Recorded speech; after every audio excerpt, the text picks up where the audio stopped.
Every application you build handles sensitive data somewhere. The real question is, are your encryption patterns actually protecting it, or just ticking a compliance box?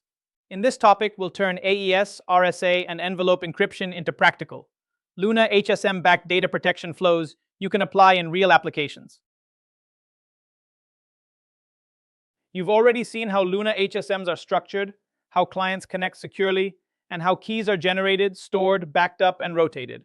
You also learned how applications call the HSM through PKCS number 11. Now we'll put that foundation to work and walk through how real application data gets encrypted and protected end-to-end. Luna HSM puts a hard security boundary around your keys. Your applications can still see plaintext data in memory, but the long-term keys that protect PII, payments, tokens, and secrets never leave the HSM. Keys are generated, stored, and used inside secure partitions, where policies control whether they can encrypt, decrypt, wrap, or unwrap. This separation lets applications focus on business logic, while the HSM enforces confidentiality and minimizes key exposure. When you're designing an application, treat symmetric and asymmetric encryption as different tools for different jobs.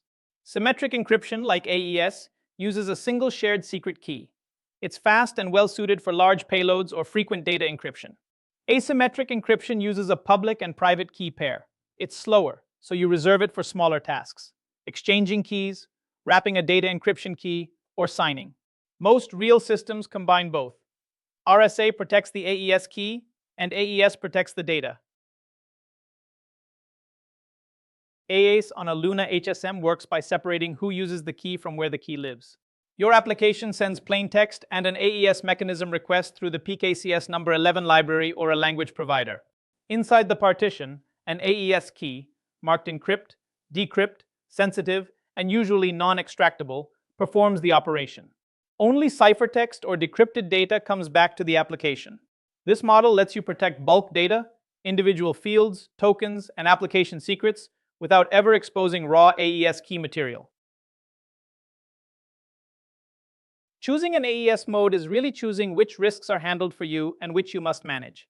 GCM gives both confidentiality and integrity, as long as you never reuse a nonce with the same key. CBC gives confidentiality only. You must supply strong, unpredictable IVs and add your own MAC for integrity. ECB leaks data patterns and should be avoided. In practice, use an authenticated mode by default whenever your libraries and interoperability requirements allow.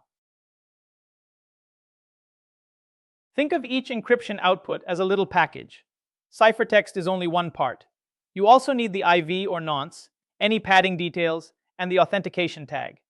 These values usually aren't secret, but they must follow strict rules. GCM absolutely requires a unique nonce per key. Reusing one can expose past messages. CBC needs an unpredictable IV and correct padding. Always store these parameters alongside the ciphertext so you can safely and reliably decrypt later. PKCS number 11 encryption and decryption follow a consistent pattern. You open a session to the correct Luna partition, then log in with the role that owns the key. Next, you search for the key object, usually by label or ID. Then you initialize the mechanism, such as AES GCM or RSA OAEP, and run the encrypt or decrypt call, possibly in multiple parts for larger data. When you're done, you cleanly close the session or return it to a pool. Here's how encrypting application data with an HSM typically looks. Your code looks up an AES key that actually resides inside the HSM, not in your process memory. It generates a fresh for or nonce, sends plaintext plus parameters into the HSM, and receives ciphertext and an authentication tag in return. You then store that ciphertext together with the IV or nonce, the tag, and any required metadata. Decryption begins by trusting the metadata, not the ciphertext. You use the metadata to select the exact algorithm, key, for, nonce, and tag, then initialize the crypto library with those parameters. Only after the authentication tag verifies do you accept the plaintext as valid. If verification fails, treat it as a potential attack. Reject the data, raise a generic error to the caller, and log only high-level context. Never leak plaintext, keys, or detailed identifiers when decryption goes wrong. Asymmetric encryption with RSA is about separating roles and responsibilities. The public key lives in the application or in external systems and can be widely distributed. It encrypts only small payloads or, more commonly, data encryption keys. The private key stays inside the Luna HSM, marked for decryption and non-extractable. All decrypt operations happen there, using modern padding like RSA OAEP, so you get strong protection without ever exposing the private key. Envelope encryption separates data encryption from key protection. Your application generates a fresh data encryption key, or DEK, for each item, then uses it with AES to encrypt the payload. That DEK is never stored in the clear. Instead, it's wrapped by a key encryption key, or KEK, that lives only inside the HSM. You persist the ciphertext together with the wrapped DEK. To decrypt, you ask the HSM to unwrap the DEK, then use that DEK to recover the data.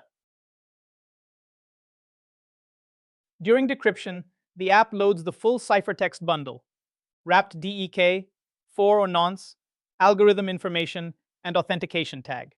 It sends the wrapped DEK to the HSM, which uses the KEK or an RSA private key to unwrap it. Now the DEK can decrypt the data either entirely inside the HSM or briefly in tightly controlled memory.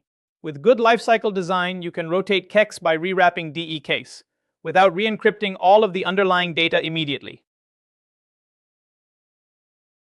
Designing for production means treating keys, metadata, and performance as a single system. Keep long-term keys inside the HSM and use envelope encryption so data keys can rotate cheaply and often. Define a ciphertext format with versions, key IDs, algorithms, IVs, and auth tags so you can safely decrypt years later. Then monitor latency, HSM session pool usage, and decrypt error rates. Those signals tell you when your design needs tuning. You've now seen how Luna HSMs anchor real encryption workflows. AES, in secure modes, protects bulk data. RSA focuses on key transport and small payloads. Envelope encryption combines them for scalable protection using HSM-protected keys. Next, we'll build on these foundations and apply them to digital signatures, code signing, TLS, and PKI.